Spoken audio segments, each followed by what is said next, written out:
using men's appetite for sex as a way to exploit them financially. And it was perceived in a way or presented in a way that these women were actually heroes for, taking back their power and everything else.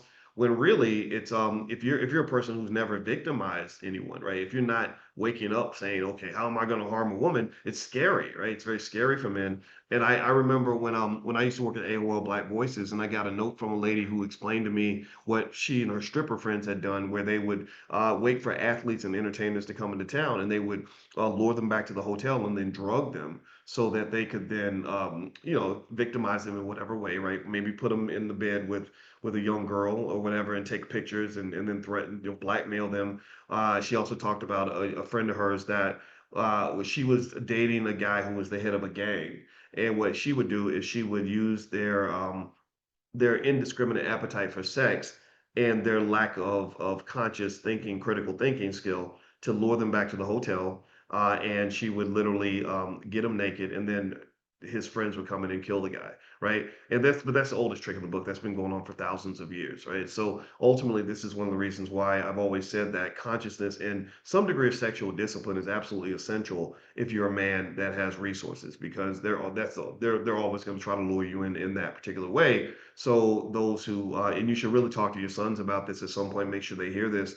That once you get resources, you're going to attract a lot of attention. And I can tell you, one of my rules is I don't really spend time. I don't spend significant amounts of time with women I don't know and don't trust.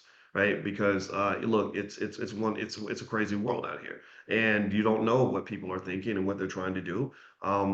Being married was great because it's like, well, I got my wife right here, so no, there's no misunderstanding, that kind of thing. And you have to take those precautions because there are people out there that are going to try to do things to you that aren't fair, right? So ultimately, with Summer Walker, I don't know. I'm not really concerned about her life. That's her life. She can choose to be whatever she wants to be. What I'm really concerned about are the millions and millions and millions of young women that are influenced by this.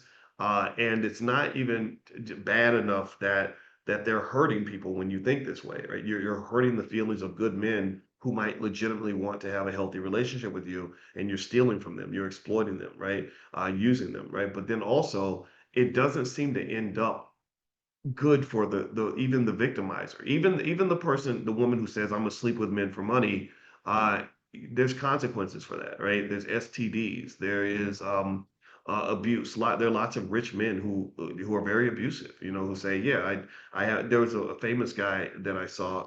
I actually know him, but I won't say his name. But I heard him say, he said, yeah, oh yeah. He said, because I have money, I can use women, I can get whatever I want, and I'll give you some insignificant amount of money, and that will allow me to have whatever I want.